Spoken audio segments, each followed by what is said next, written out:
Kiganda Zone okutuukako wonna gw'osinziiraawo okutuwuliriza ate era mu mbeera y'emu n'okutulaba wano ku KTV. Program wedde muli loaded bwetyo ndo tutandisa olunaku olwaleero lunaku lwakusatu ennaku z'omwezi 3 omwezi gwa Desemba omwaka 2025. Nze Sendeza Kajubi yakwaniriza ku lunaku luno olwaleero ate era nkujjukiza nti ennaku zongedde okwesenda nga tugenda okumalako omwaka guno gwa 2025.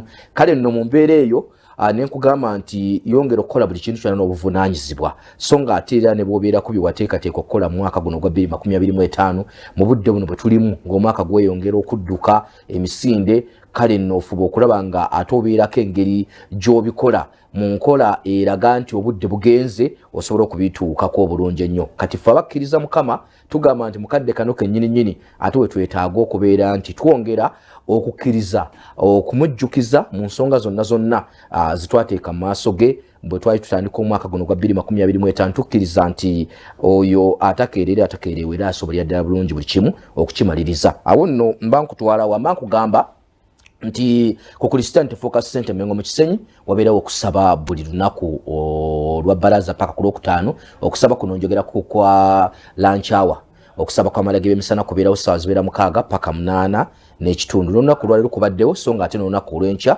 okusaba kuno kugenda kubeera ku Christianity Focus Center Mengo mu Kisenyi. Omulabirizi Dr. David Kiganda bw'atakoowula nti jangu ate tubeere mu maaso ga Mukama Katonda. Kale nno nkakasa nti nno naawe ekyo okiwulidde era onakikola. Ennaku zisigadde 27 tutuuke ku lukuŋŋaana gagadde olwa National Prayer Day.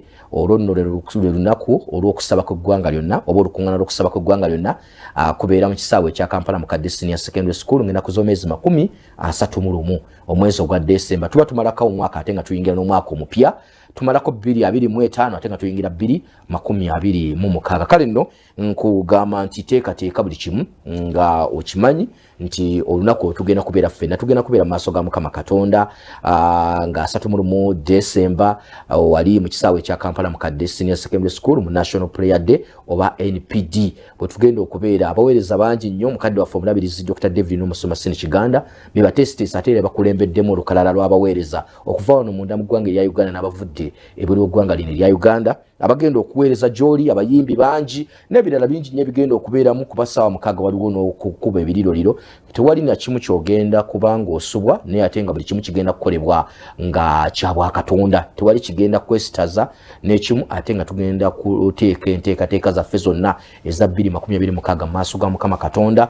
Kale nno njagala kugamba nti bw'obanga tojjangawo tuli mwaka gwa 19 ng'olukuŋŋaana lubeerawo National Prayer Day. Ate ku mulundi guno ogenda kufuna amaanyi agakuba omumidiyaani gwe ng'omuntu omu. Kati ekyo ogenda kukituukako otya? Jangu wali mu kisaawe ekya Kampala mu Kadde Senior Secondary School nga 31 omwezi ogwa Desemba okuva ku makya ssaawa zijja kubeera 2 paka nkeera ku makya. Kitegeeza nti omwaka omukadde guggwerakaawo ate n'omupya gutusangaawo. Ensisinkano y'emyaka 2 guno tugumalako twebaza Katonda olwo byonna byagenda okutuyisaamu. Nkakasa bulungi nti buli agenda okubeeraawo agenda kuba n'ekyokwebaza Katonda kubanga tewali n'omu agenda kujjawo nga mufu. Buli agenda okujja agenda kuba mulamu era nkakasa nti ekyo kyekitandikirwako kyogenda okwebaliza Katonda ate n'oluvannyuma ng'omaze okwebaza Katonda ate olwo oyanje ensonga zo nga tukulembeddwa abaweereza ba Mukama tusobole okubanga bwe tutyo nno twanje ensonga zaffe oba enteekateeka zaffe zetulina 2026 Mukama Katonda oyo asobole okulabika nti atukulemberamu n'okulaba nti buli kimu kiweebwa omukisa nga tusinzira mu kisaawe eky'abawanguzi ekya Kampala mu Kadde Senior Secondary School ng'ennaku z'omwezi 31 nkugambye gwe mwezi gwe tulimu guno ennaku zisigadde 27 olaba nti obudde bwongedde ate okwera. Mu mbeera y'emu nenkujjukiza nti Sunday eno ng'ogivuddeko ne tugenda ku Sunday eri eddako zijja kuba ennaku z'omwezi 14 omwezi guno ogwa Desemba ku Christianity Focus Center Mengo mu Kisenyi. Olunaku olwo lwayawuddwa lwa family. Mu mbeera eyo tugenda kubeera mu kwebaza Mukama Katonda. Lunaku lwa family ate lwa kwebaza Katonda. Omwaka guggwako kimanyi bulungi nti waliwo enteekateeka ey'okwebaza Katonda kubanga weebale amala ebintu ne bwe kibeera ku muntu munno naye bw'obeera ng'omwebaza akugamba nti nakino okitwale nakino bakikwongere. Kati naffe nga twebaza Mukama Katonda ate aba asumulula kino okikola ku lulwo. Tokikola nti oyina omuntu gw'okikolera kwata oba tandika okuteekateeka kiriwa kyogenda okukozesa okwebaza Mukama Katonda olwebyo byonna gwe tandika okutunulamu omwaka guno ogwa 2025 gye bwava mu mwezi ogwa January waliwo obuwonvu waliwo ebisiriko waliwo nomina emiseetwe byonna Mukama Katonda byakuyisizaamu kati ebyo byonna bw'omala okubyetegereza obulungi nkakasa nti naawe bw'onootunulamu onoolaba nti Katonda neetaaga kumwebaza bwe nti yenteekateeka bwetyo bweri saavisi zonna ku Christianity Focus Center z'olunaku lwa Sunday zamaze dda okuteekebwateekebwa mu ngeri nga yanjawulo njogera ku nnaku z'omwezi 14 omwezi guno gwa December Sunday eno giveeko kati tugende kweryeddako kugenda kubeera kwebaza Mukama Katonda teekateeka bintu byo bikalu oba ogenda kukozesa ssente kyonna kyogenda okukozesa gwe gomanyi naye ng'okuva ku makya services zonna nga bwe zigenda okutambula zigenda kutambulira mu kwebaza Katonda nkakasa nti ekyo nakyo okitegedde bulungi nnyo wedde muri loaded olunaku luno olwaleero ngenda kukwanjulira abagenyi be tulina tugenda kutunuulira ensonga ezikwata ate ku kanisa mukadde waffe onobirizi Dr. David Kiganda ku nsonga bwe bange ekutte ku mubiri gwa Kristo awasitukirawo n'agamba nti buli kimu kyonna kisobola okuyimirira bwe kibanga kino kikutte obanga kirumbye omubiri gwa Kristo awo amaanyi ge gonna wogalabira nga gavuddeyo myaka si mingi twatandika okuwulira ku tteeka erikwatagana ku biwoggana oba ku maloboozi agawoggana naye ng'etteeka eyo likwasibwa ekitongole ekivunaanyizibwa ku nsonga z'obutonde bw'ensi wano mu ggwanga lya Uganda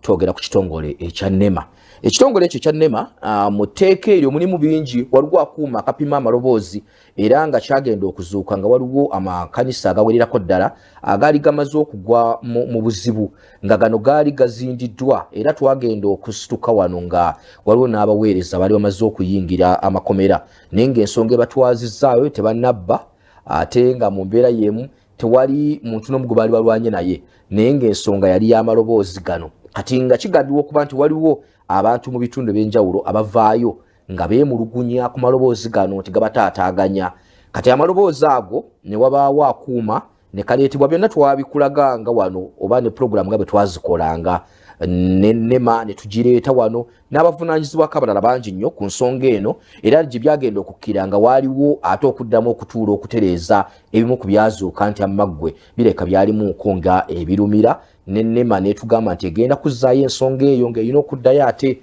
okuviira ddala kuba etteeka naye ekwasisa nate si yeerikola ki si yeeribaga naye ensonga eno erabikanga ate ekomyewo mu maanyi kigenza okuzuuka nti ate mu bitundu ebyenjawulo eyo oba oli awo goyinza okuba tonnakiwulirako oba tonnaba kukirabako naye kibadde kizze kitandisa okubaawo ng'amaloboozi gawulirwa nti eyo mu mbeera eringa ey'ekimpukumpuku abantu ab'enjawulo balinga nga abatandise okugenda ng'etteeka lino balikwasisa nga balikwasisa ku masinzizo nga amasinzizo abantu babasanga bali mu kusaba wakati naga nti mumenye etteeka era ebiddako awo ng'olumu si birungi kati olunaku olwayo twagadde okuddamu okwetegereza ensonga eno era ne bannaffe aba NEMA abatulaba ate era ne mu mbeera y'emu betugenda okwasaganya okulaba nti kino tukiyitamu tutya etteeka twaliraba obulungi bwalyo oba n'engeri gye lizzeemu okuluŋŋamya naye ng'ekisinga okutunulwamu ligenda kwasibwa litya okulaba nti wabeerawo oluuyi na lumu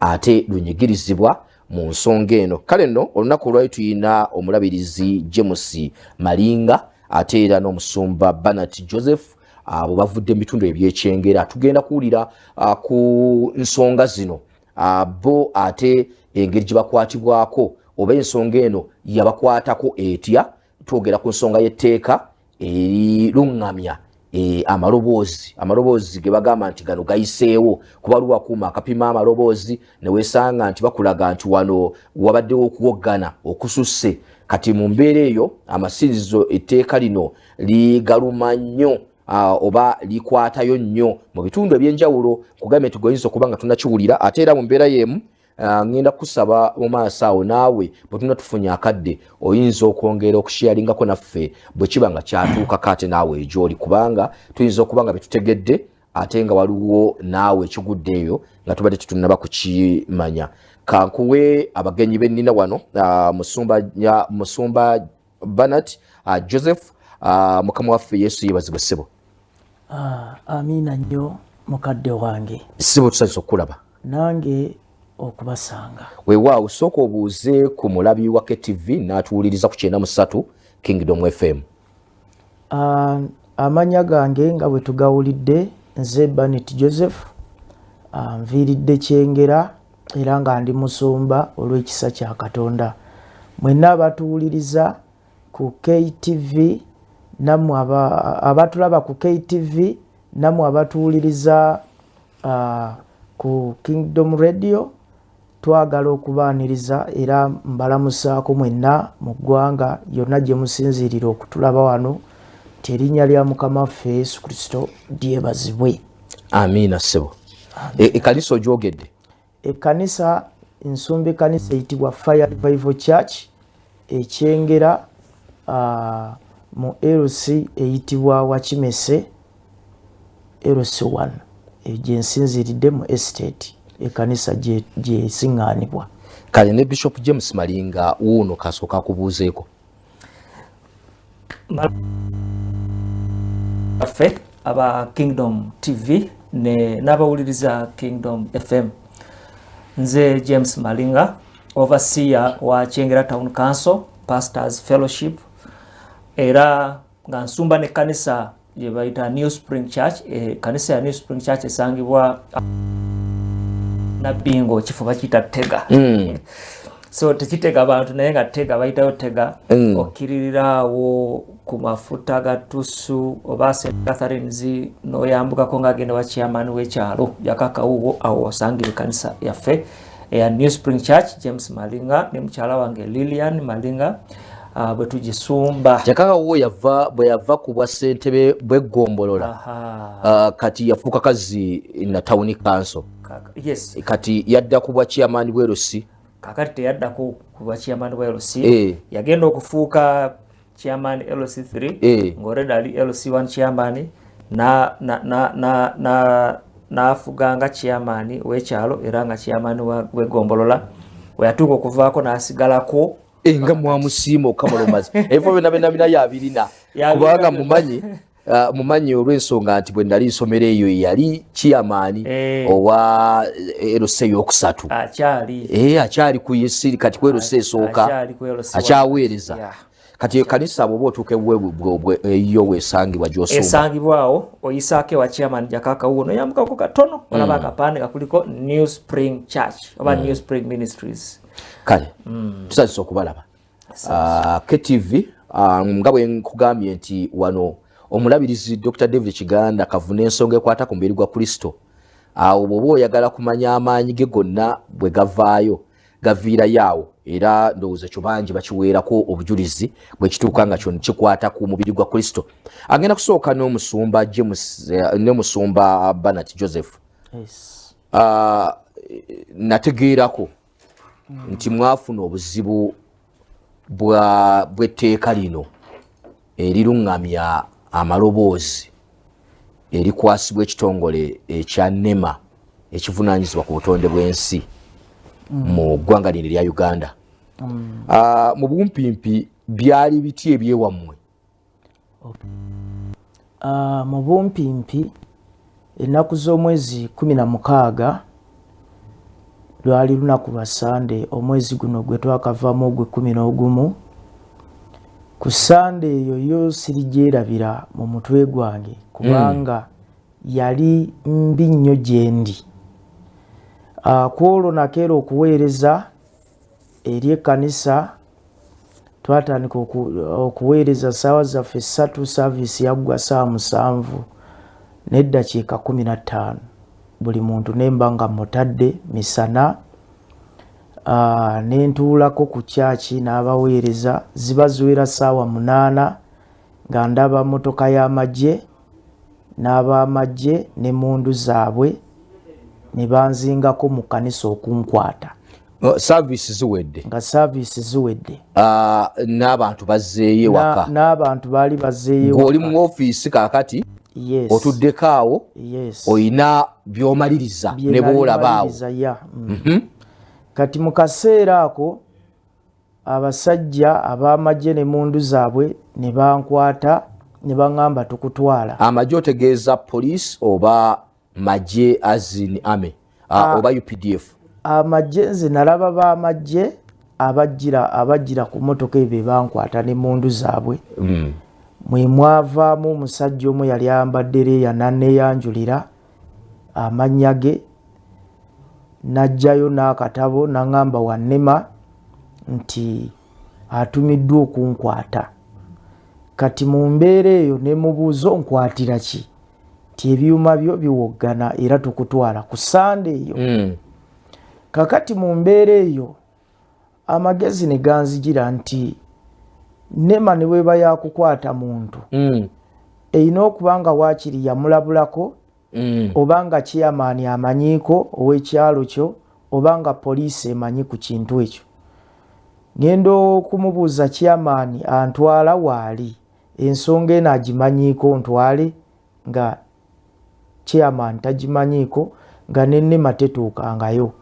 poliisi yekyengera nga nayo ensonga eyo tegimanyi awo nno nange neŋŋamba nti sisobola kugenda nga nekyengerayo n'abakulembeze bange bonna tebamanyi ku nsonga eno ekyokubiri nga sifunangako woningi yonna okuva ku kyalo ekanisa kwetudde okuva ku erosi sifunangako woningi yonna yadde okuva mu nnema ti oba ebyuma byo biwoggana nalaba kunkwata mavumbavumba so wakati mavumbavumba ago oganya olwo neŋŋaana ng'olwo ndaba nange bantwalira mu mbeera etali ntuufu era mu kaseera ako bwe ŋŋaana omwami oyo yaliko n'awandiika ku mmeeza yange okumpita ŋŋende ku kitebe kya nnema ekikulu e Kampala ng'ennaku z'omwezi 18 lwali lwakubiri 18 oyogera ku omwezi oguwedde so nsobola okugenda ku nnema okwennyonnyolako ku ebyo kakati ne mugamba ebyuma biba bibadde biwoggana wabikutte ddi era wazze ddi n'obipima kubanga n'okusanga saaviisi yawedde dda kwe kuŋŋamba nti nazzeeko ku ssaawa 6 ng'abantu bali mu kusinza awo nendikoodinga n'akuuma kange nakulaga byali kodinze yakajjayo akuuma ke n'agamba mbu yali kodinga nga kalaga nti kaali mu 8 mu 5 mu 4 n'awandiika n'agenda kuolwo era mu mbeera eyo okutya okungi kwe kuddukirako eri abakulembeze b'ekitundu n'eri bishopu wange gwenzize naye wano n'abasumba bonna era mu mbeera eyo twakulemberwa mu bishopu waffe bishopu waffe James Malinga n'atukulemberamu n'abasumba bonna twali bangi ne tusobola okweyiwa ku kitebe kya nnema olulinga 18 zibabayita nga 18 ogenda okwogera ku nsonga ezo so bwe twatuukayo twagenda abasumba bangi kubanga buli omu kyamukanga ekintu ekyo kyali tekikyawulikika nga kyasirika so nenzija gye kyajjamu nga tewaliwo kulabulwa kwonna so ne tugendayo tulabe nnema etunnyonnyole bulungi engeri gye yakomezzaawo akantu ako akapima amaloboozi kubanga baakatugirayo oba ossabussa omukka nga wakagenze dda nga wamenyedde etteeka nga osabussa nga kali mu saata ate ng'etteeka likuga nti olina kubeera mu 43 emisana oba ekiro kakati bw'okolola kabeera mu 8 kitegeeza nti n'alwadde ekifuba aba amenye etteeka era ajja kusibibwa ekirala akuuma ako tekaawula maloboozi nti gano ga byuma amaloboozi eŋŋombe bwekuba nga ya motoka kagipima omuntu bw'akolola nga tali ku byuma kabala ekikopo singa kigwa wansi kakibala so tekasosola nti bino byuma bya kyaki nti kapimako byuma byokka ekirala akuuma kaliwe kabanga keeko lyeteeka kwe bagenda okuteeka kitegeeza nti buli muntu yenna waakuggweera buli musumba yenna bajja kumuteeka bamuggalire kubanga wano tuli mu kwogera wano essaawa eno eddoboozi lyaffe ttono naye essaawa eno singa tukateekawo ku simu ka app ako nga bwe bakatuwa wano kali mu 9 olwo etteeka oba olimenye. So akuuma ako enkola yaako gye kakola bwe kaba nga kekonema kegenda okutuleetera tewaliwo muntu n'omu ajja kukasobola. Kaakati olwo mugenze kangende dozo wa Bishop Malinga kuba mpulidde gw'onookulemberamu ekibinja okuva ekyengera mweye ku nnema mutuuseeyo ensonga z'owooluganda muzanjizza bamubalabye olwo mumutuuseeyo abakulu mubalabye bwe twatuukayo of course kyali kyekango nti yali asuubirwayo yekka mujja bangi olwo naye kati ffe ekikwata ku muntu omu musumba omu oba otukutteko ffenna twagala bwe banga nsobi nga tugikoze ffe ng'abasumba tugikoze ffenna bwe banga praise okutwebaza then twebaze ffenna kati ffenna twagenda lumu mu ofiisi ezo bo balina kamera eziraba balaba nga wabweru abantu bangi bayitirivu bulala abagenda abaali bawaabidde musumba ne baddayo abamu nga bamanyi kwekalakaasa. Obwedda sinawulira mbaloopye obwedda bwe mpulira wali musumba banati obwedda atugamba nti owannema azze n'abasirikale amulaze nti nze nazze wano badde manyi nti yawulira ebiwogana waliyo abaali bakomplaininga nema tesobola kusituka kujja mu kifo okupima amaloboozi nga teriyo complainant.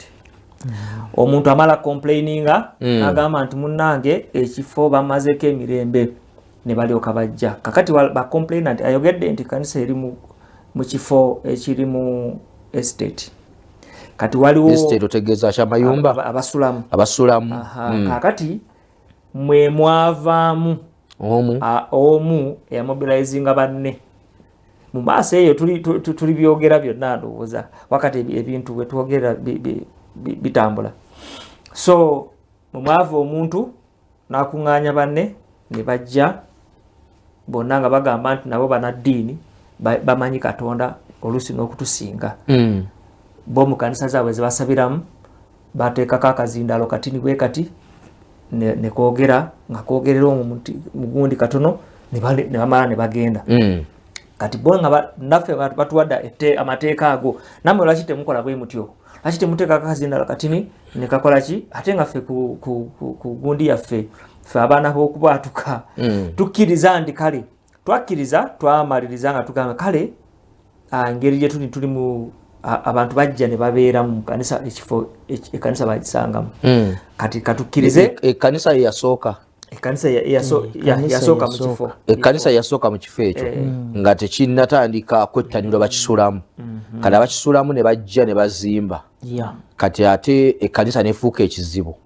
eri bano abajja okusulamu kati ffe kyetwagala coexistence nti ekanisa ebeeremu okugumiikiriziganya namwe mukole ki mubeerewo n'ekkanisa nga weeri ate kati bo bajja n'ekimu ekigamba nti ekkanisa ekole ki egale eveewo mu kifo egalibwewo ebyo babyogerera eno ku nnema oba baali babyogera dda kati baali babyogera n'abannema ffe tugenda okutuukayo tugenda okuwulira nga byebyo ebiriwo naye ate nga abannema naye agamba nedda musobola okukola ki okukaanya musobola okukaanya ne coexisting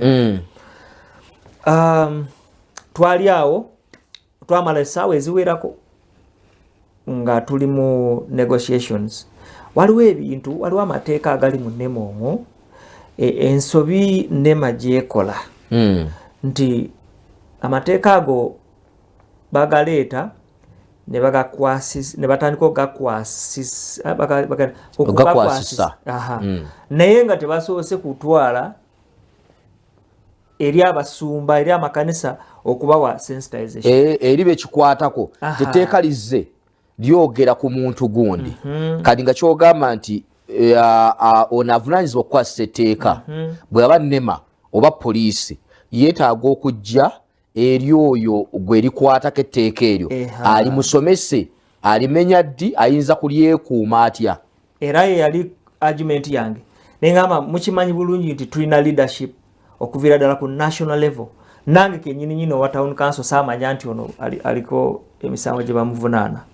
Era nze kyantwalayo ne mbagamba lwaki nange saakitegeerako kubanga nze naali badde nsooka kukitegeerako ne LC ow'ekitundu kubanga mu mateeka aga NEMA mu law ya NEMA LC chairperson ow'ekitundu avunaanyizibwako nnyo ku maloboozi oba ku environment oba NEMA avunaanyizibwako nnyo era asobola okujja n'akoshoninga nze n'akakiiko kange aka town council n'aka chairperson baali badde baatutegeeza nti munnange waliwo omuntu wano akola kino na kino tubadde twagala mwogereko naye mu kifo ky'okumuleetera amagye ng'omuyeekera. So ekyo kyekimu ku kintu kye nayogerako naye lwaki temugoberera mateeka lwaki temugoberera protocol ezaffe kati ku nsonga eyo gye njogeddeko ey'okusomesa abasumba oba amakanisa baali badde bawandiikirako ku makanisa ne bagamba nti kati okusinziira ku myaka 3 egiyise tufunye wano emisango egy'amakanisa n'okusibibwa kw'abasumba olw'okubeera nti etteeka lya kino na kino tubadde twagala mobilize your pastors tusobole okujja tukole ki twogereko nabo era nze natekinga initiative okwogera n'abannema ne mbagamba nti nze mbandirizza ewaffe nga ate njagala mbaniriza wennyini wa musumba ono owa musumba Banet gwe bagamba nti awoganya ebyuma tebaalabikako bagamba tugenda kuwandiikira wabandiriza olwo mwali mu nsisinkano eno yali ku NEMA mu nsisinkano eyo kimu kubanga twakaminga up ne twawandika minutes kati minute endala yali egamba nti okugenda okola ki okumitinga basumba ne community eri mu kitundu okola sensitization kati katono nnyo bano abaali beemulugunya waliwo abaasigalawo mu negotiations zino ezaali zigenda maaso. Yes, waliwo abaasigalawo abantu basatu baasigalawo abantu basatu abamu ku bo banene mu gavumenti eno tetusobola kuba kuboogera ku mannya abamu bagamba batuuzi b'omu mu kitundu omwo ng'okozesa bagamba gwe tobamanyi tetubamanyi kubanga n'omusumba yennyini tabamanyi tebamweyanjula ne LC yennyini ow'ekyalo n'owerusi tabamanyi bo bagamba batuuze wadde ssentebe tabamanyi ow'ekyalo ne ssentebe tabamanyi kubanga era twatuukayo ewa ssentebe nga ssentebe ekyasinga okuneewuunyisa ennyo nga ssentebe tafunangayo muntu yenna eyali atuuseeko ewuwe nga yeemulugunya ku kkanisa tyewoggana. Lindako amaloboozi gatuuka mu bakulu eri ku NEMA yes nti ekkanisa efuuse ekizibu mu kitundu yes wabula nga ssentebe w'ekitundu ye tewali wadde eddoboozi eryawulidde nga waliwo omuntu ayeemulugunya gy'ali nti ekkanisa etumazeeko emirembe. Ekyo ssentebe w'ekyalo takiwulirangako era takirabangako era ssentebe bwe nali mubuulira ensonga ezo mulaga byonna ebibaddewo naye yeemulugunya ng'omuntu n'agamba kino kijja kitya NEMA okujja mu kitundu kyaffe okukwata abantu bange nga nange simanyi kubanga ssentebe namubuuza nti wano mu ofiisi yo waliwo abantu ku kyalo abajja nga beemulugunya ku kkanisa nti tuwoggana n'aŋŋamba takirabanga ate nga ne ssentebe tali wala nnyo n'ekkanisa era ssentebe naye yaŋŋamba nti singa ekkanisa ye ebadde ewogganya ebyuma naffe wano twandibadde tubiwulira. Ne ssentebe abadde takirinaako kwagane ng'omutuuze kuba ne mutuuze naye abadde takirinaako buzibu nga naye takirinaako buzibu kubanga naye ewuwa ebyuma tabiwulira. Ate chairperson oba ssentebe n'ateekateeka olukiiko olw'abatuuze n'ekkanisa okukola okutabagana. Ebyo byonna biriwo oluvannyuma nga muvudde eno 18 kati bwe mwatuusa ensonga ewa ssentebe n'akola olukiiko olw'ekitundu nga ye buvunaanyizibwa bwe okutabaganya ekkanisa n'abatuuze abeemulugunya. Kati ye bwe yakikola ekyo ate bano aba complainant ne bagamba bo tebajja kwetaba mu lukiiko olwo olw'ekyalo bo baatwala ensonga zaabwe waggulu olukiiko olutebage ate kati ffe tukikola ekyo olw'ensonga nti twagala kukola enkolagana kyenayise coexisting twagala tu coexist n'ab'ekitundu kale bo bagenda eri waggulu naye ate ffe twagala tutandikire no wansi kubanga waliwo obukulembeze local government oba tunulidde act eyo chairperson ono alina amaanyi naddala mu kitundu kye katwagala tumuinvolving naye ate bacomplainant bakoze eki baganya okujja gye muli baganya okujja gye tuli ate ne beeyongera olwo ono alina n'obutambi yakwata n'essimu ye beeyongera okujja Sunday yaddako ng'ono akendeezezza ebyuma akendeezezza ddala paka ku level ya wansi kubanga bamuwaneka app kakozesa nti wayekozesa kano kola ki okupima amaloboozi ka app kali ku ssimu akendeezezza kati oli bali ba neighbor ate bavuddeyo bajje batangaze wano nga ne bacomplaining nti ate amaloboozi gakyali waggulu kubanga kano kamashini kano ekizibu kyako nti bw'okateekako bw'oti nga bwayogedde Musumba nti n'ekintu n'ekiggwa wali kaba kaabazedda kasusiza 40 oba 60 emisana kubanga decibels nkaaga ze bagamba emisana then ana ekiro naye ze nkaaga ogenda okutuuka emisana ng'oli ku 9 kaakati ate ekintu ekirala ekizibu kiri nti opimye amaloboozi kati nga amaloboozi g'ekanisa wa Musumba ogapimye owandise ku lupapula naye nze sina reference gye nsobola okugenda ku mashini y'okulaba nti ddala kituufu gabadde 9 kati nina okukkiririza mu ggwe kati bw'ojjanga oli biased ku kanisa n'oyogera bwogezi n'ogamba nze mpimye kakali 15 nze nkakasizaawa nti gali 15 ebyo byonna mwabibagamba eri abakulu mu nnema bakyogerako ne babaddamu ki kakati bo bagamba nti bo balina trust mu kyuma kyabwe era balina trust mu staff ate mu muntu nti kuba ensonga eri bweti nti nze opimye siriiwo aye nompandiikako statement aye gwe n'ogikakasa ng'ate nze bw'obadde obikola tondaze nti owaayi jangu olaba kyenkugamba nti owogganya kale ekyo bagamba nti bwe kirina okuba ekyo kyo bo balina obwesige mu kyuma ekyo ne mu muntu oyo abala gayogera gaba mazima ate gwe bwe bakuleetera akapapula ako olina okukasayininga tolina kugaana kukasayininga bw'ogaana etteeka ligamba nti they can either confiscate basobola okutwala ebyuma byo ne babiwamba ne babitwala oba gwe wennyini ne bakukwata ne bakutwala oba byombi bw'ogaana okussa omukono ku kiwandiiko oli kyakoze owa nnema nga gwe obadde okyakirina mu butali bumativu ate kale etteeka ligamba nti gwe bakuggyewo bakwate oba bakwate ebintu babyoleyoole bagende nabyo tolina wonna woogenda kwewozaako tolina kyonna oba tteeka lyonna nawe likukkiriza okola ki okweyogerako bali kibawa amaanyi mangi nnyo kati nga tugenda kuddayo eno ku nnema oba katusooke ku nnema olwo mukkaanyizza mutya awo omugenda okuvaawo tetunagenda ku lukiiko lw'ekyalo eri wano ku nnema mwakkaanya ki kuba mwaliwo oluuyi luli olw'abeemulugunya nammwe oluuyi luno ng'ekkanisa ate n'abatabaganya nga abannema kiki mwavaayo nakyo number 1 twakkaanya twakkiriziganya nti ekkanisa egenda kukendeeza ku byuma naddala service ezo ez'ekiro n'ezo eza Saturday eza Sunday twakkiriza nti tugenda kukendeezaako bwe tuba nga zibadde waggulu nnyo kale tugende tukole ki tusseeko volume wansi tugamba bannaye bwe mbanga ebyuma bibadde waggulu tusaba mutusonyiwe tugenda kukola ki tugenda kukendeezaako number 2 ne tugamba nti tugenda kuddayo tugenda ffe kwerekodinga na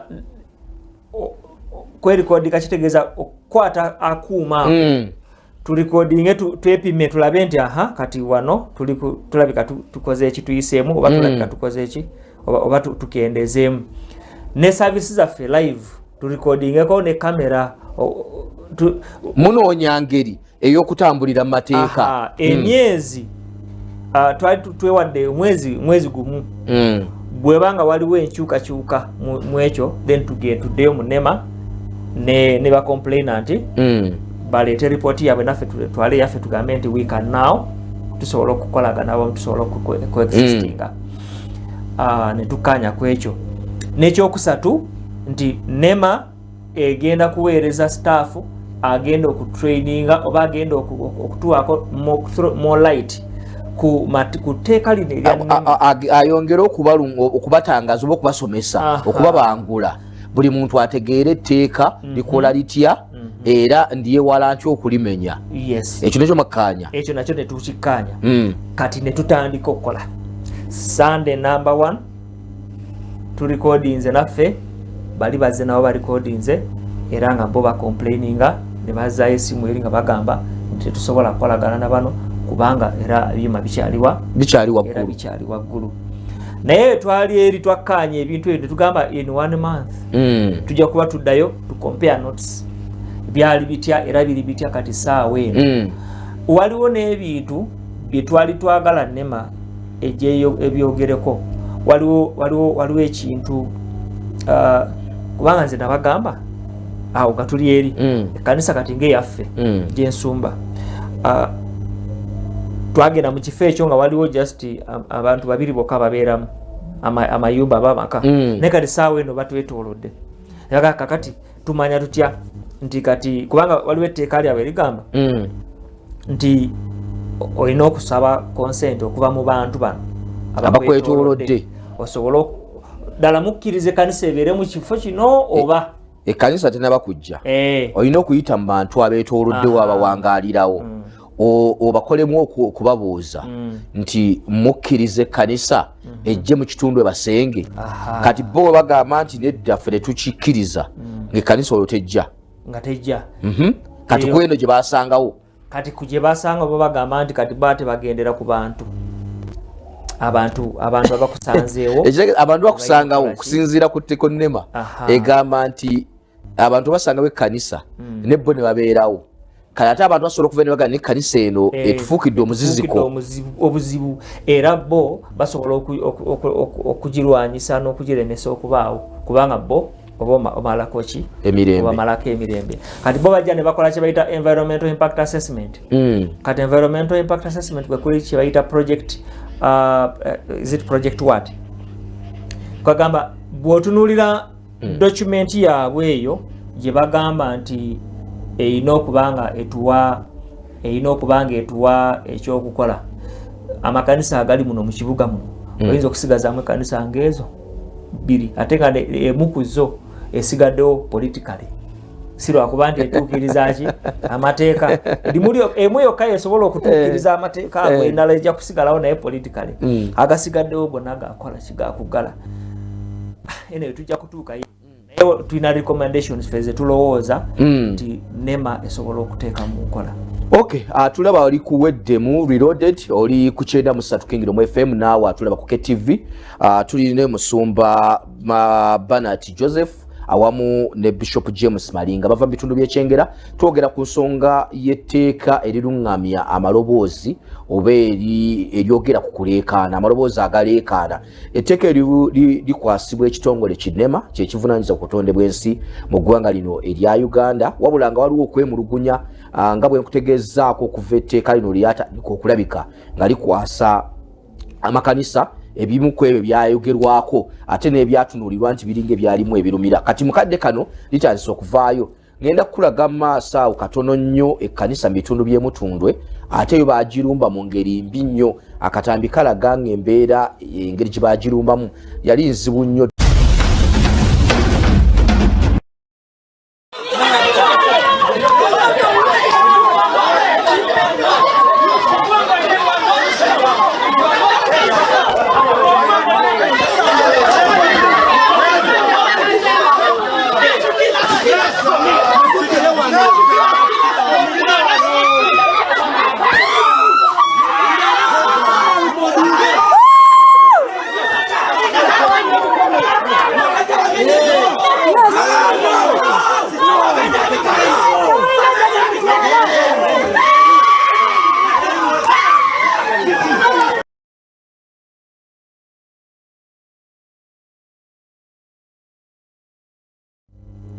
akono ke katambi akalaga ekkanisa mu bitundu by'Emutundwe naye yali erumbiddwa ku nsonga y'etteeka eryo eriruŋŋamya amaloboozi n'okuleekaana. Owulidde abooluganda baali mu kkanisa, olabye abasirikale bazinzeeko babakwata mu nkwata nga bwe badde olaba. Kale nno bimuko ebyo bitunuulirwa bwe tuba twogera ku nsonga zino tulaba kiki ekyalikoledde obaolyawo, kubanga amateeka mu bulungi bwago ge gayamba okuluŋŋamya kuba buli muntu afugibwa etteeka. Nti singa tewaliiwo etteeka walisanze nti buli muntu akola kyayagala, naye etteeka mu bulungi bwalyo ali lyetaaga okubaako engeri y'okuwuliziganya, okulaba ono alikwasisa n'alikwata, ono ategedde kyalina okukola, n'oli bw'aba akikola ate naye ng'asinziira mu mateeka, koyinza okukwasisa etteeka ate n'omenyeramu etteeka. Kale nno yembeera eyo, naye nga eyo byali mu bitundu wali eby'Emutundwe ku kkanisa eremu, era nga baali bakwata bagambibwa okuba ku kkanisa nti yali emenya etteeka lino eriruŋŋamya amaloboozi n'okuleekaana. Njagala kujjukiza pulogulaamu eno yawedde muri Loaded ekutuusibwako National Pastors Platform of Uganda NPP.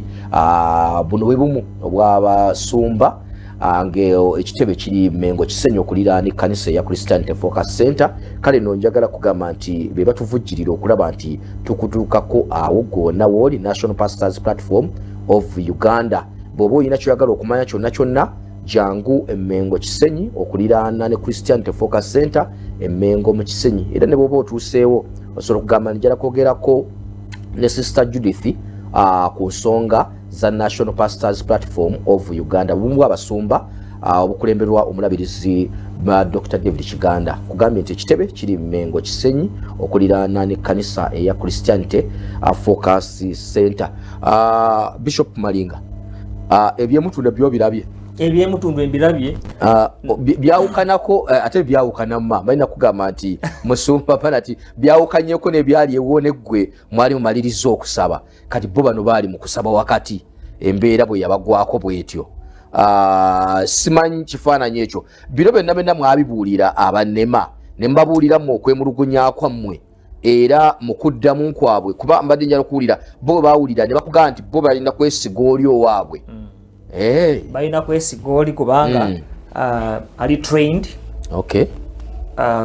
kukwasiza amateeka ago, akuuma ako ali trained muko, ate ye staff waabwe kiringanga kali bulyo bwa poliisi bwe bakozesanga nti bakwata kawunyemu ba speed akaspeed kati ogenda okutuuka n'ogamba nti again number plate nti yange n'agamba no this is the law abo bagamba nti yakola ki.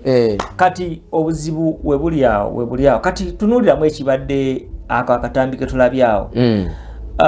Kubadde kulwanagana kusikagana mulimu kwegamba bayinza okuvaawo awo nga waliwo omulongoose gwe bakoze eki gwe bakosezza gwe basse. Ate nga tetugamba nti Nema esse omuntu mu kkanisa. Twagenda okutuuka mu ofiisi ya Nema walinga ebyuma ebiri awo bye bakutte okuva mu bantu ebyamakanisa nga tosomanya nti eno yakkanisa bweti nekkanisa bweti babibalagako biri awo babiri mugumu abatwala mu sitowa batutwala ne batulaga nti n'ebyammwe bijja je mulabe lindako baali balaga baga nti singa temweddako n'ebyammwe bigenda kwegatta ku bino bijja mu bino.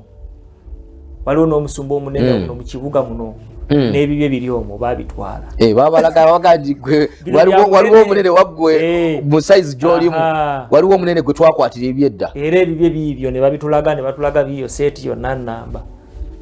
Kakati tuddeyo wali mugenze ku kyalo ssentebe ow'ekyalo musumba ayisa mwagala kutuuka ku nzikiriziganya wakati w'abantu bano ab'emulugunya ate nabano nammwe ng'ekkanisa bano baganya okujja meeting egenda maaso oba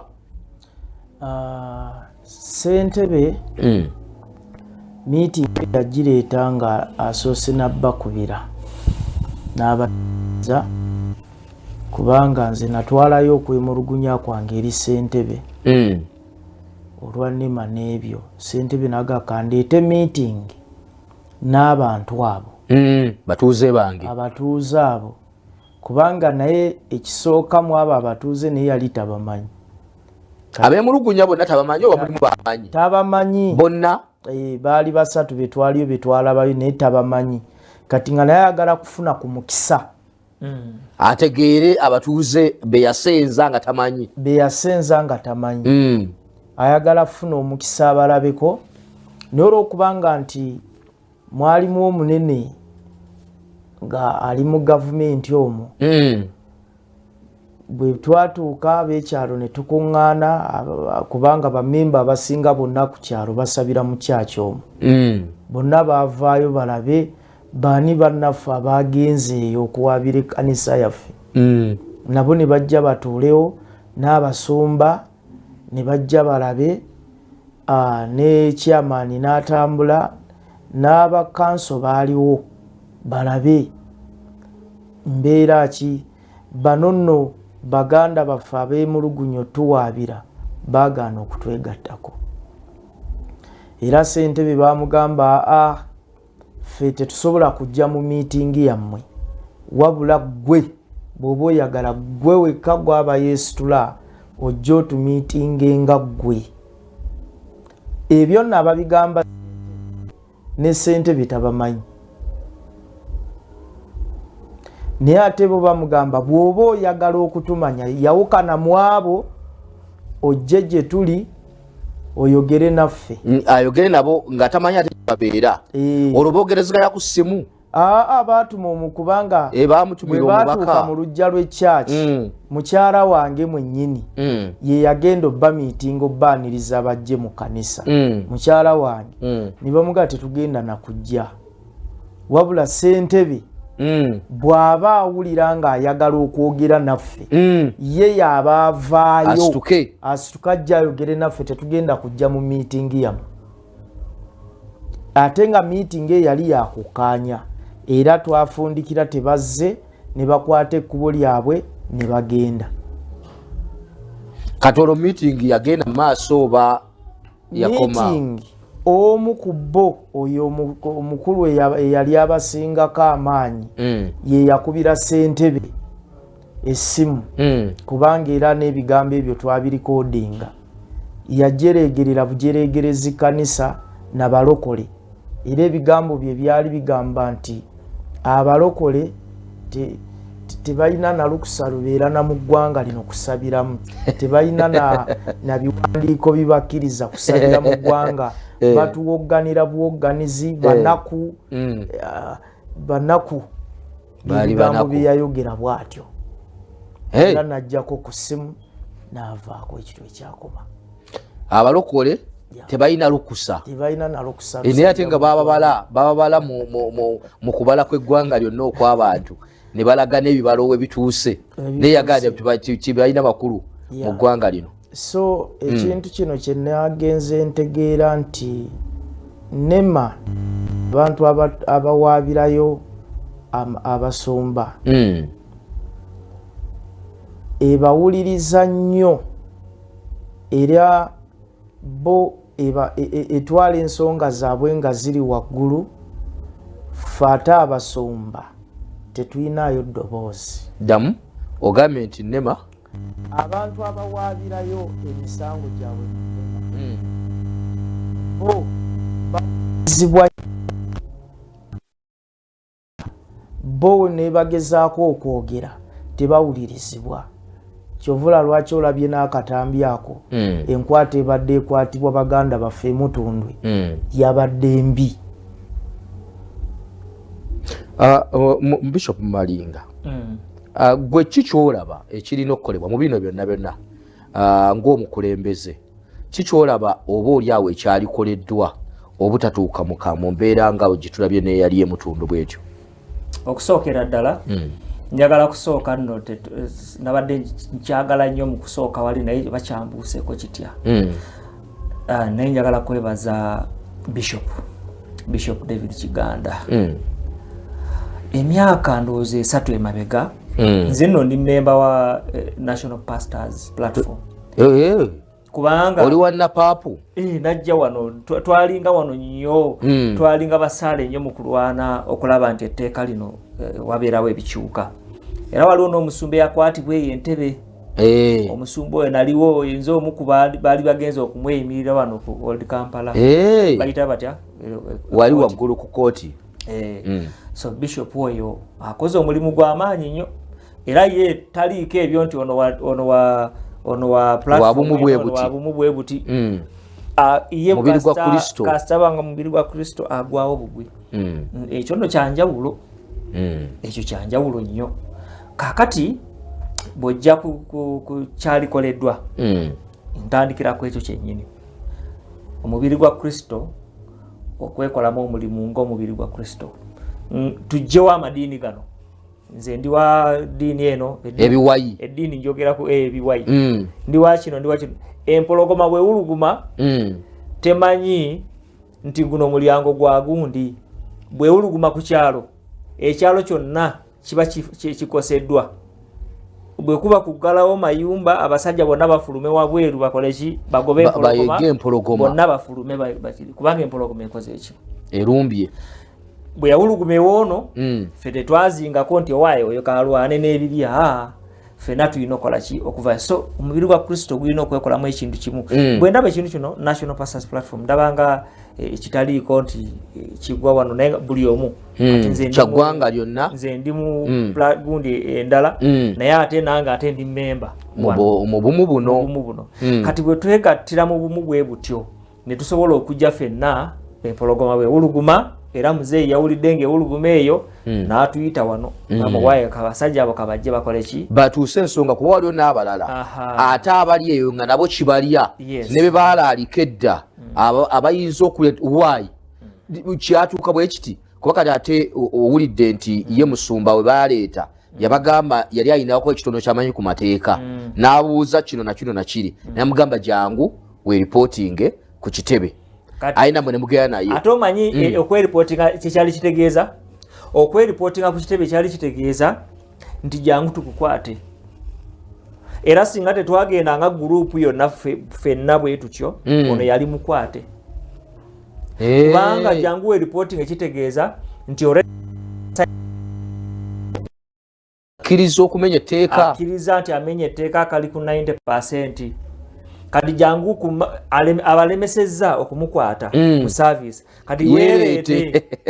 Kati naffe tuli bagezi, naffe ne tugenderako. Ate no bangi abasumba baali bayitirivu era King of TV amawulire yagalaga wano yaliwo. Ekyo kyo muli bakabi mu ekyo. Kakati kye tulina okukola kubanga ekyo boluga kye tulina okukola kubanga ekyo wano mu mateeka agalimu agatabeera mawandiike wabula gw'omanya ekiri ku Bishop Kiganda kiri nti kasita omubiri gwa Kristo guba nga waliwo ekibaddeyo kitegeeza nti KTV kyenda musatu kengero mu FM awe yino okubaawo kije kiri awe yino okubaawo. Nze nkugambye kino kyo kyanjawulo ate nga waliwo abasajja n'abakazi bano abanene abasobola n'okukubira gavumenti essimu n'agamba nti owaaye naye nga bo tebatunuulira kino ekintu kino ng'alaba nga ye tekimukosa yazingako emikono. Nti waliwo agamba nti ze bwe nayitawo bw'awulira nti ye yayitawo kuba yasobola okubeerawo mu mbeera ngaga nti tebinkwatako bikanga bikwata kwabo. Zezo zenkugambye nti zisobola okubeerawo politikale naye nga nabo tebasobola kutuukiriza mateeka gano sinza gakwasibwa. Ekyuma ekirala ng'oggyeko amaloboozi kale kwatupimewo wazimba nga wansi waliwo amazzi ng'era etteeka lya nnema olimenya naye mbo bosobola okubeerawo politikale nga bw'ogamba nti leeta waliwo nnema kyeyayita project brief. Project brief olina okuba nga owandiise kanisa bagitawe bati ngenda gizimba wano bwati erimu abantu bwe bati egenda kukosa eti ekitundu tegenda kukosa bweti amaloboozi tegagenda kukosa bantu amazzi tegagenda kubeera affected ebintu bwe bityo. Ne mitigation plan egenda kubeera etya singa wabeerawo etteeka eringa erimenyera ngenda kukola ntya. Ebyo byonna n'omala n'obiwaayo muki mu nnema tiriyo kanisa yali ewadde ekyo. Waliwo ayinza okugamba nti ab'amakanisa nammwe muli bagugubi temugondera mateeka oyinza mwanukula otya oyo atwalira mu ttuluba eyo kwalowezeka nti bawuliriza amateeka waliwo amateeka kati omanyi nti tubadde tukyali tukoze tutya kati ekimu ku kintu olaba amateeka bw'oyogera kugondera amateeka kati ono yagondera amateeka nti kendeeza ki kendeeza ebyuma n'akendeeza naye ate akuuma katutima ye ko kalaga nti oyogeredde waggulu okoloddemu wano kalaze nti kati otuuse ku 80 kati kitegeeza girako ddala n'abantu baveewo mu kanisa osigalawo wekka ate tokuba ngalo oba waliwo mu lukuŋŋaano lwali mu Christianity Focus Center olwaleetebwamu abannema naliwo olukuŋŋaano olwo kuba ekyakolebwa kuuma ako kakasa kyali kujjako buli kimu ekyali kyogera ne bakuba ku ngalo abatonotono si bonna akuuma ne kashutinga kati omukungu yaliwo n'asooka asirikamu kaawo nga nti akuuma kaako bakubyemuko mu ngalo akuuma kakoze katya kalaze nti bamenye etteeka kakati nasooka asirikamu era ne wabaawo okukkiriza nti mulimu oba oliawo ebyetaaga okutereezebwa wabula ng'akugana ati etteeka naffe balituwa buki liva eri gye bali bagira era nabo kaweefuba okutwala ekiwandiiko okuddayo okutwala n'abaana abatuula mu paalamenti okulaba nti bannaye mwogere ku nsonga y'etteeka lino eryayisibwa etteeka lyayisibwa ne terisoboka n'etteeka ekyalimu ekyo ekyatunuulirwa tetteeka liringanga eryakoopingibwa okuva mu mawanga gali agakuze ne lijja wano ne liba nga oba oliawo waliwo ebimu ebitasoboka kuyingiramu bulungi mangu gano ebiina byatunuulirwa naye nga nabo abannema bakugaa nti naye bannaffe etteeka bakola kiwe tukkiriza ne batuga tuwe tukole ki tulikwasise wabula gwe obadde olaga nti waliwo ebimu ebyali badde bitunulwa mu buntu okusooka okukkaanya n'okutunulamu kino nakiri nga tugenze ku kino ekyaki ekirina okukolebwa oyogedde ku kkanisa okuvaayo nga omuntu omu okulaba nti nno kino tukyaŋŋanze tutya ekyokubiri revise the law mbadde ntunuulira wano mbadde ngezaako okunoonya document waliwo President Yoweri Museveni kye yawandiika edocument gye yawandiika oluvannyuma lwa kakiiko kaffe akaatuula wano okusaba okusisinkana n'ennema oba ojjukira olukiiko kaakati President Museveni yawandiika yasooka ng'abuuza ebibuuzo awo n'agamba namwe mumbuulire bw'obanga musaba ekiro temusobola kusabako nga musirise ebintu bwe bityo naye waliwo ebibuuzo bye yagamba nti asabye minisita neerabidde document eyo mbadde njirina wano President Museveni yennyini yagiwandiika n'asayiningako n'agamba asabye minisita wekikwatako basooke batunuulire ku tteeka lino kwemulugunya kw'abalokole naye okuva ku olwo myaka kati gino ze giri mwena tetunafunayo kyonna kiraga nti banaye tunoonyerezaako ku nsonga eno n'eno so ffe kyetusaba change revise the law etteeka lino lyaliwo mu 2023 ne bali revise nga 2019 kati tukwesala 2019 naye 2019 nga bw'oyogedde kirabika lyali copied from somewhere ne bapestinga ki decibels zonna ne bazipestinga kuno amateeka ebitasoboka wano wadde neki so revise the law ate bwebanga barevising etteeka lino bainvolvingemu abantu kati nga bishop tulina kale abasumba muno betukkirizaamu abasobola okutukiikirira kale temutuyita kale ffe mutuleke ffe bawansi eri naye kale muyite bano abaffe bamuzeeyi baffe abamanyi ku bintu basobola okubeera nga bataputa ebintu bino n'okubawaako ku advise nti okusinziira ku kyetuliko mu Uganda wano kino na kino na kino kyetwetaaga kati bw'ogamba nti kanisa efune ebeere nga erina whatever proof bagita batya sound proof kati makanisa ameka wano agalina sound proof makanisa matono nnyo mu kibuga muno nga 2 bwe gati agalina ate sound proof naye gwe balina mukolerere so oli original go bagamba so revise the law bwe tuba tu revising etteeka eryo twetaaga okusooka okulistopinga tusooke lireke okukola kati kwakati bw'okwata omusajja ono n'ogenda mu kanisa eri bweti n'obakwata amataayi kuteeka eritakola nga nabo bennyini singa basangibwa nga bamemba baba bali mu kanisa kitegeeza nabo bagenda bakwatiramu. So revise the law, involve the stakeholders bonna mu tteeka eryo. Ekyokusatu, hold the law, esooke eyimirizibwe. Directive president gye yakola lwaki tebagigoberera? Simanyi oba president bamuwa kitiibwa. Tuli mu kaseera ka kalulu. By the way, bayinza n'okuba nga bano balwanyisa mu president, balwanyisa government ya NRM. Abajja mu kiseera kino. Abajja mu kiseera kino lwaki kati? Wrong timing. Lwaki bajja kati saawa eno? President ali mukuta anaatera okujja mu central. Akyali mwesa anaatera okujja mu central wano. Kati baagala kulaga kifaananyi ndooza kibi. Nti munnange ate amakanisa okimanyi nti bebasinga okuwa ddala president akalulu. Bali sikimanyi. Amakanisa g'abalokole n'abalokole bebasingira ddala okuwagira president Yoweri Museveni. Naye kakati saawa eno tulinganga naffe bebanyigiriza. Kati bwe tuba nga tunyigiriziddwa bwetu kitegeeza nti ekintu kigenda kutandika bwe kiti.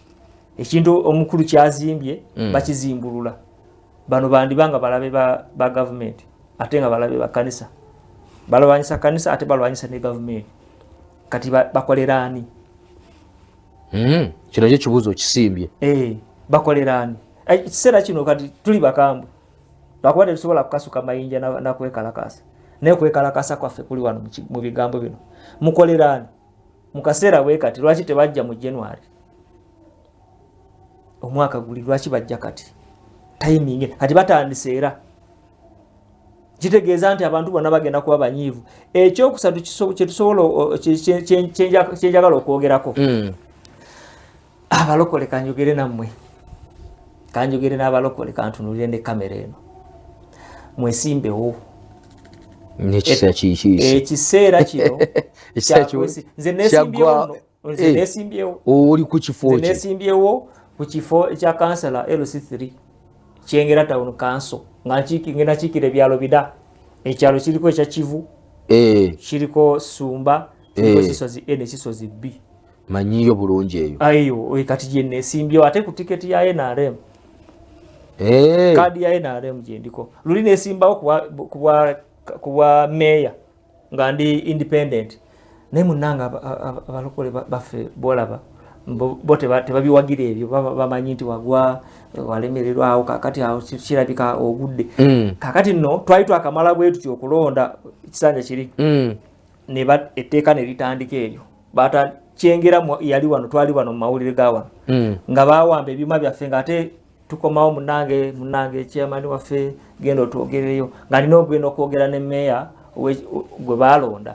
Ngate oluggo wali badde mu kifo wali baali tuuse nga batuuka gwe boogera naye omanyi n'ekyokukola okiraba. Kati ku luno nagambye kale kanzikeko wansi nogenda ku bwa kansala. Bwenzija ku bwa kansala nyinza okutwala okufunayo ekifo kale katugambe ekya sipiika ng'otuuse eri mu town council mu council. Kale katugambe ekya sipiika kale katugambe deputy mayor oba department endala yonna yonna ng'osobola okuyimirira n'ogamba nti ekkanisa mugireke. Nze kyekintwala kansala talina musaala.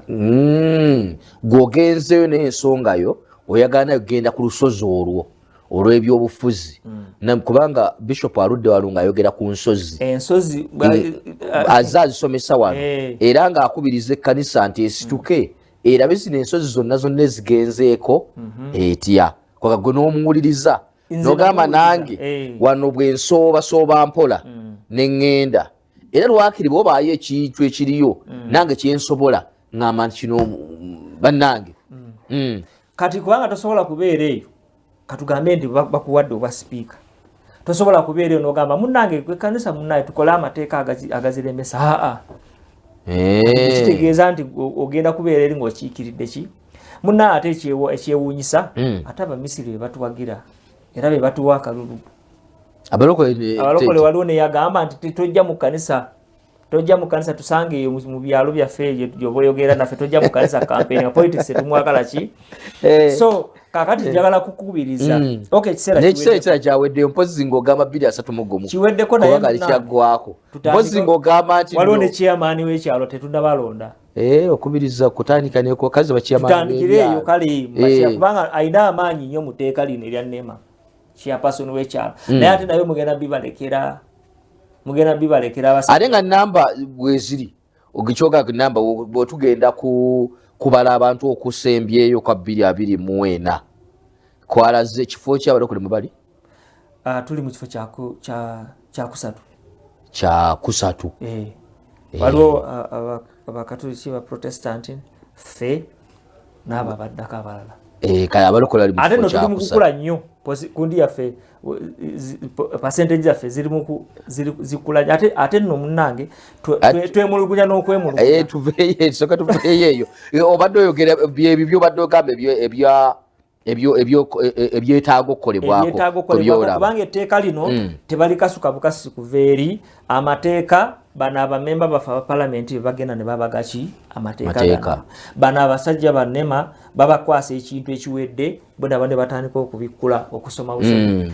kakati wano owali ekinyusi betusindiseeyo bakoze eki mu kino so nze ebyensabye byebyo ekisookera ddala okurevising etteeka nga mu involving aba stakeholders simwe mwekka ekintu kye bayita revising oba okuzza okuba kwetegereza okuddamu okwetegereza ekintu mubayite nti wana mututuule ku mmeeza oba Sheraton oba Serena turevising tukuvira ddala ku gundi esooka mulaba mutya wano nti twalikoze bwe tuti nti tekyo tekirimu sitaani ate tekisuula gavumenti Musuma Balali obadde osiriikiridde gwe kikyolaba ku bino byonna embeera gy'oyiseemu kiki kyolaba ekiyinza okukolebwa oba oli awo okutereeza oba okugjawo embeera nga gye tulabye wali eyali emutundu mu kanisa emu ekisookera ddala Bishop wange ava kukyogerako etteeka lino erya nnema lyerireese kati mu kusooka wanu baali babagambye pulezidenti lisooke liyimirizibwemu balyetegereze balongooseemu naye bwe tutunuulira ate enkomawo gye bali mu kulikomyawo tebalongoosezaamu n'akatono tebalongoosezaamu era nange nyongera okugatta ku kya Bishop kyayogedde basooke baliyimirize kyosaba era nkisabira ddala etteeka eryo gavumenti esooka eriyimirize kubanga ekirala nange ekibuuzo kyange kiri nti balikoledde balokole bokka gwe ekibuuzo kibuuza nti lwaki oba abalala tebabimenya kubanga ebbaala nga zo zikuba paka ku makya ensonga yo kubanga etteeka lyogera ku kuleekaana teryogera ku masinzizo abasajja ano ewaffe yonna bakola ebivulu ne baleeta ekivulu ne kikuba ekyalo kyonna ne kisiriikirira teriyo wannema n'omu alinyayo kati nange ekibuuzo kyange kiri nti kano baakakoledde ffe kaabe kanisa ekirala akantu kano nkyakemulugunyaako akapima amaloboozi bwe kaba kapima noise ey'okuleekaana kitegeeza n'omulunzi w'enkoko neme ino mukwata kubanga singa anaaba n'enkoko 30 ne zitandika okukekemaawo kajja kuba mu 7 kitegeeza n'omulunzi w'enkoko naye agenda kukwatibwa kale nno olw'okuba nti akuuma kaabwe nabo bennyini abannema singa tukabakwasa kitegeeze wewaka omwana bw'anaakaaba naye tumuleetere bamukwatire mwana akaabye okubuuka akantuko kubanga bw'akaaba omwana nga naye muzadde kagenda kuwoggana naye kitegeeza nti etteeka limukwata bwe banga ekigambo kiri nti tewali ali waggulu waki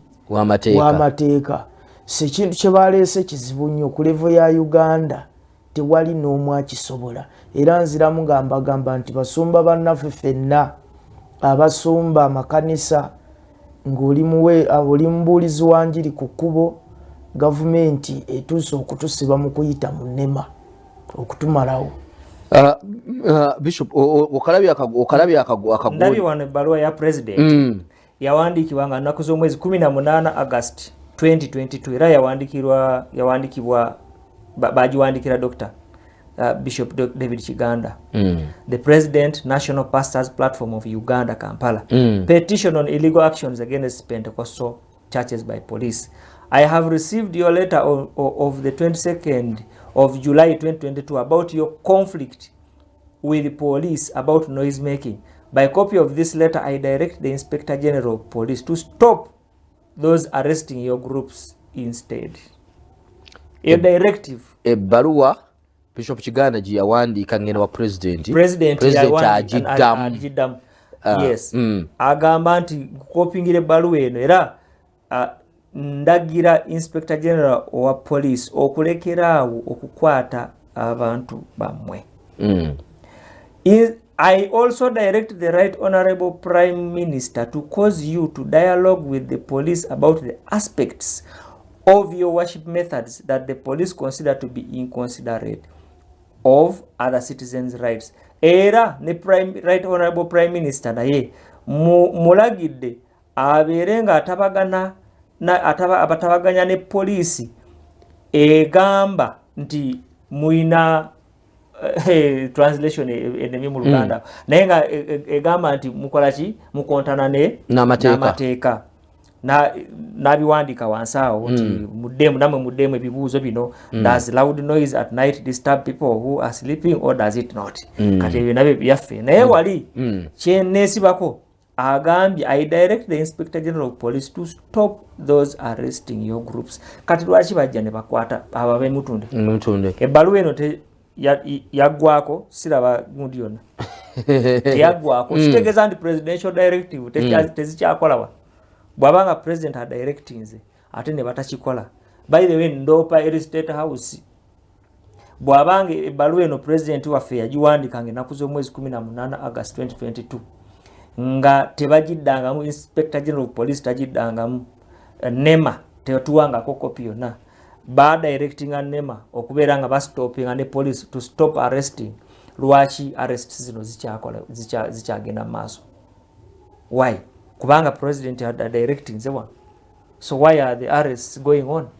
Kale byebyo ne bibuuzo ebisimbiddwa NEMA tugenda kugifuna.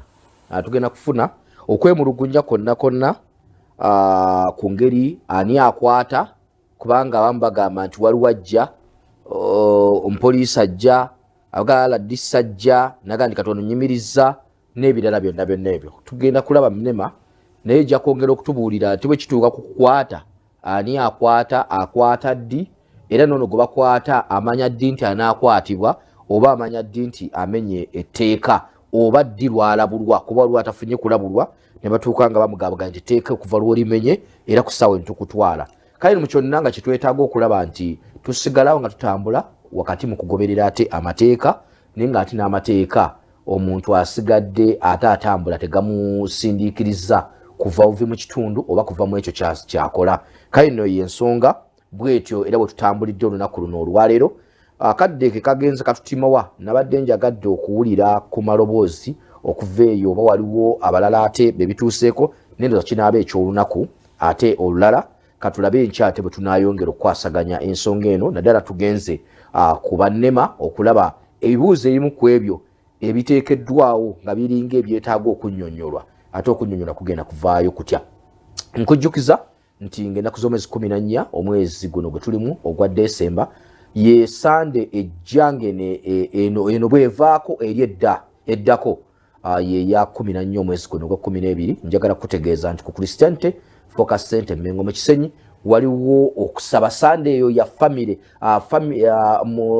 Sande eyo ye y'okwebaza Katonda ninga family kati kirungi nnyo ne musitukanga family okujja mu maaso ga Mukama okwebaza Katonda omwaka gundi gwe omwaka munene ate n'ebintu ebirayise mbingi nnyo waliwo ebikusanyusiza waliwo ate n'obusamba tukone ebintu ebyengeri ng'eyo Katonda byakusomoseza asaaka ate n'ebirungi by'ofuniddemu kati awo wonna gwe tandika okuteekateeka ki kyogenda okukwata okwebaza Katonda mu ekyo gwe kyotunuddemu kyolaba kyogenda okujja nakyo kikalu oba okuttemu ssente z'oba ki kyonna kyogenda okujja nakyo. Saavisi zonna nnya zayawuddwamu mu ngeri nga yanjawulo zonna zakwebaza Katonda ku Christianity Focus Center Mengo mu Kisenyi okuva ku makya paka mu saavisi esembayo zonna saavisi zigenda okubeera zakwebaza Katonda Mengo Kisenyi C1 Kiganda Zone. Njala kutegeeza nti omulabirizi Dr. David n'omusumba Sini Kiganda bwe batonno be bantumye nkugambe obubaka obwo era weteekereteekere olunaku olwo. So nga ate 31 December tugenda kubeera mu kisaawe kya Kampala Mukadde Senior Secondary School National Prayer Day, olukuŋŋaana lw'eggwanga lyonna olw'okusaba NPD. Omulundi gwa 19 kitegeeza nti tuli mu mwaka gwa 19. Bw'obanga obadde tunnabadubeeramu, njagala kugamba nti bulijjo osubwa naye ate omukisa guno ogufunye olukuŋŋaana era weeruli. Tugenda kubeera wali mu kisaawe kya Kampala Mukadde Senior Secondary School, lulimu abaweereza okuva mu ggwanga lya Uganda n'abavudde ebweru w'eggwanga lino erya Uganda. Era mu maaso awo tugenda kutandika n'okutegeezaako ebifo ebyenjawulo abava mu bitundu ebyewala, gamba ng'abava mu Bende, yogera ku bava Busiya, yogera ku bava e Masaka n'ebitundu ebyo byesudde Kampala.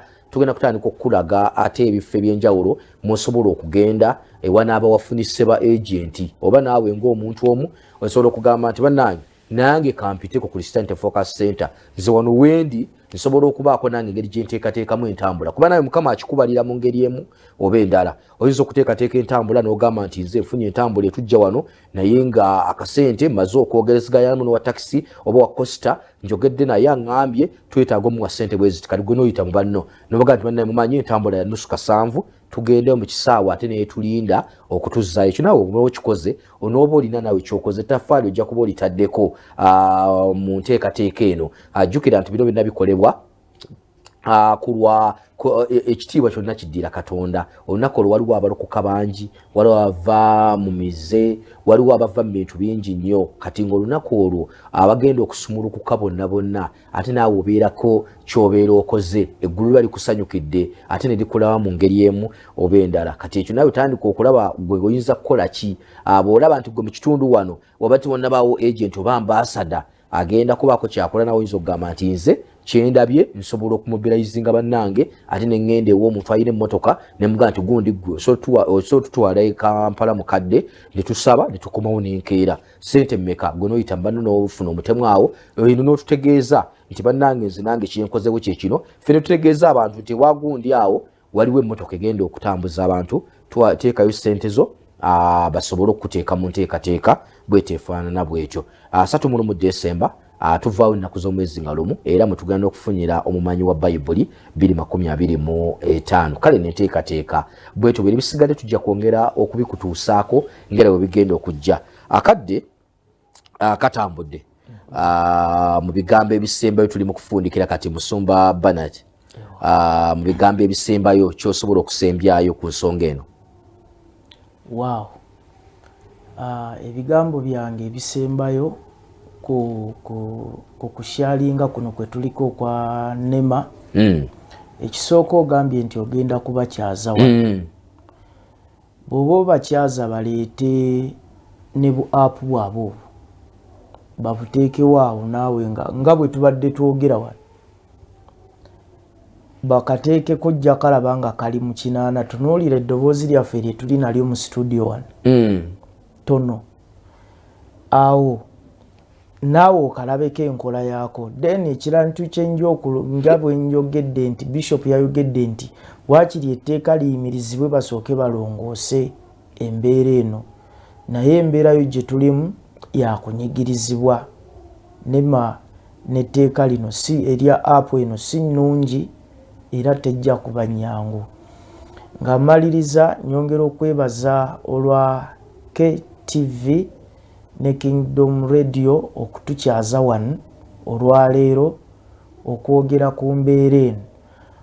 Neebaza Katonda ku lwa Dokita ate Bishop waffe okutwaniriza okutuwa omukisa, kubanga mbadde wano n'enkirowooza n'entunula nti mu Uganda ani ayinza okukola ekintu ekifaanana bwe kiti okuyita ffe abasumba twogereko eri ensi okutuwa omukisa guno. Bishop yonna gy'ali Mukama amutuwere nnyo omukisa olw'okuba n'omutima ogw'omuliro ogw'amaanyi eri ekkanisa ya Kristo.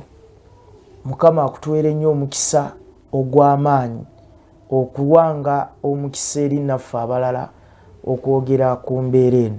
So amanya gange nsigadde nze Bernard Joseph, saayogedde ku mukyala wange gy'ali ndi musajja mufumbo, nyina omukyala omu era ne Abaganda bagamba nti omusajja tabalirwa baana naye nze owange nyina omu ate nga mukazi omukyala nyina omu nezadde Katonda atuwaayo omwana omu ate nga toli Muganda ate era nga ddala Abaganda be bagamba naye gwe natera tujja wano kati wano nze nafuuka Muganda kaswa kale so Mukama batuwere nnyo omukisa mwena abadde batugoberera abadde batuwuliriza mwebale nnyo okuwuliriza Mukama batuwere nnyo omukisa musigale nga mwekuumira ku KTV ne Kingdom Radio zezokka empuliziganya Katonda zatuteereddewo mu ggwanga lino ezisobola okuleeta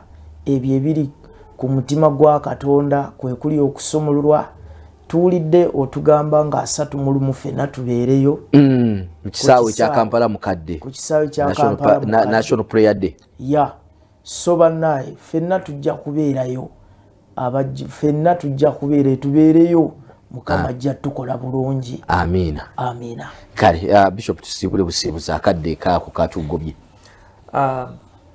tweyanziza nnyo olwa programu eno Kingdom Radio ne Kingdom TV njagala kwebaza Bishop olwa programu eno mukyala wange Lilian Malinga n'abaana gye bali waka bali mukola programu eno ne bamemba ba kanisa manamba tumidde n'abalonzi bange nzikiriza tumireko abalonzi bange aba Kisozi East banange nesimbyewo nsaba mumpagire nsaba akalulu nsaba muyimirire nange onaku z'omwezi 4 omwezi ogwokubiri omwaka ogujja 2026 nga 4 February 2026 tujja kuba tulonda ba councillors ne ba chairpersons aba town councils so mundabiranga ddala Mukama bankuumire amiina awo nyine tutugenda kusukkawo ekiro ekirungi